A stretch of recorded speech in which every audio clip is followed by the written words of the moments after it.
बिस्मिल्लाहिर्रहमानिर्रहीम। इस वक्त पंजाब के अंदर एक एक्ट नया पास करवाने की कोशिश की जा रही है, जो कि कमेटी ने तो इजाज़त भी दे दी है, पास भी कर लिया है, जिसका नाम उन्होंने रखा है Punjab control of habitual offender and anti social behaviour bill. अच्छा, पहला जो इसका फेज़ है वो तो समझ आता है।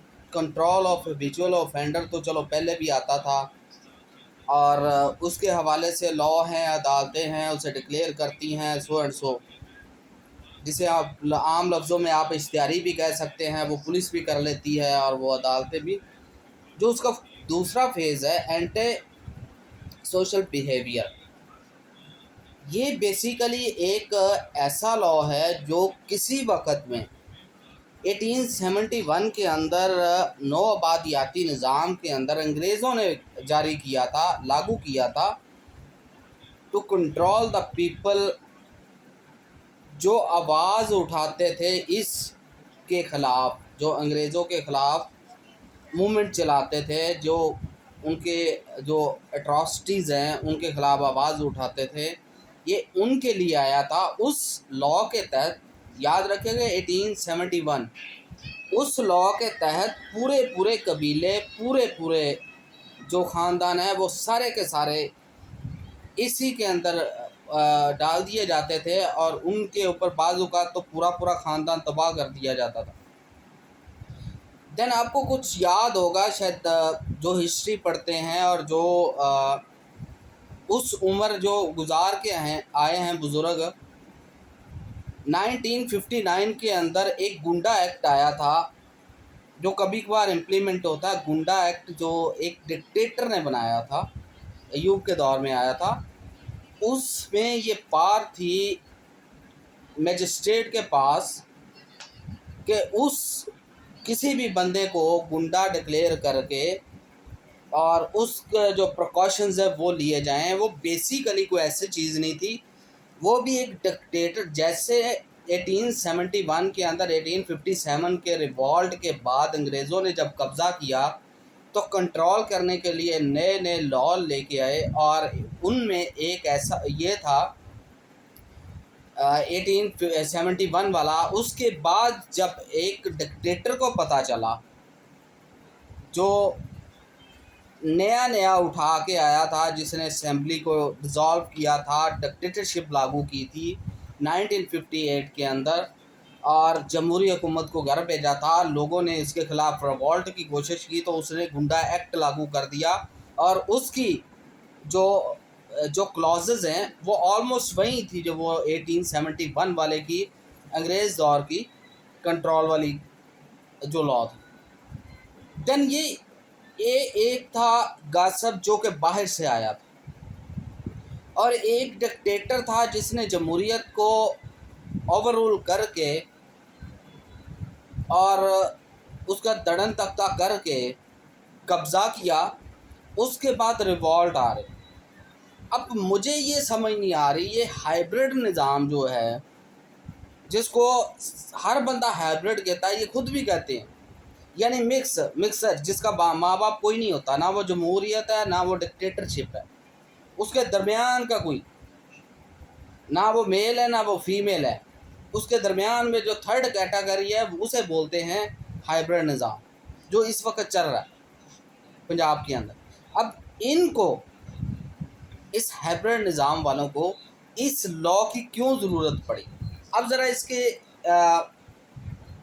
देखिएगा इस लॉ के अंदर है क्या। एक कॉलम है, डॉन में छपा है, और भी उसके अंदर जो उसकी जो कॉन एंड कॉन्स है या उनके जो इंग्रेडिएंट्स हैं वो ये बताए गए।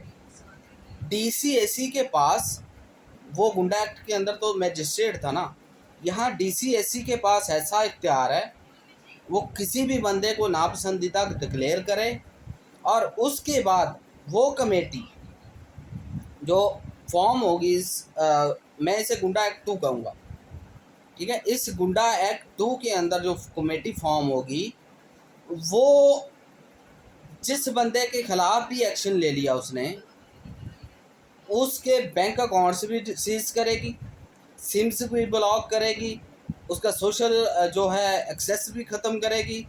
यानी सिर्फ एक मौत के अलावा या फिर खाने पीने के अलावा सारा कुछ उससे छीन लिया जाएगा। देन इसमें एक और है, उसके हवाले से तो जब बिल आएगा और बिल पास अगर हो गया तो इस पंजाब में जो हालत होगी ना, हर आवाज़ उठाने वाले की और बात करने वाले की, वो तो अल्लाह की पनाह। खैर, वो अभी उसके इंग्रेडिएंट्स जो सामने आएंगे उसमें तो एक ये भी है, कहीं कहीं मेंशन है, जो अभी प्रजम्पशन ही कह लें, मैं भी उसी की बात करता हूँ कि ऐसे बंदे को जब ये सारा कुछ उससे छीना जाएगा सिवाय रोटी पानी और सांस के, उसके बाद उसके हाथ पाँव या जिस्म में कुछ ऐसी चिप या ऐसा कड़ा लगाया जाएगा जो कि उसकी 24 आवर निगरानी करेगा कि वो क्या कर रहा है, कहाँ कर रहा है, कैसे है, क्या कर रहा है। That is happening here in Pakistan. Why? क्या ये नो आबादियाती निज़ाम है? क्या ये डिक्टेटरशिप है? या आपने डेमोक्रेसी को ओवर रूल करके आए हैं? आप एक खुसरा निज़ाम लेके चल रहे हैं, हाइब्रिड जिसे बोलते हैं, ना मर्द ना औरत, ना मेल ना फीमेल, दरमियान वाला जो है, ये आपका निज़ाम है। और इस निज़ाम को बचाने के लिए कि अब लोग इस निज़ाम के ख़िलाफ़ बात ही ना करें, तो भाई सीधी डिक्टेटरशिप लागू करें या जमहूरियत को आने दें। हमें एक चीज़ दें, ये बार बार हिजड़ों वाला निज़ाम ना रखें हमारे सामने, और उसके बाद भी कोई आवाज़ उठाए तो आप ये अंग्रेज़ों वाला लॉ या एक डिक्टेटर वाला लॉ लागू करने की, और कहते हैं we are so called democratic bullshit.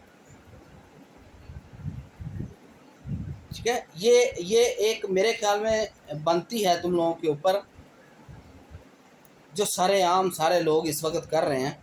अगर ये लॉ पास होता है for the people of Punjab, यहाँ आपका सांस लेना भी मुश्किल हो जाएगा, ये याद रखिएगा।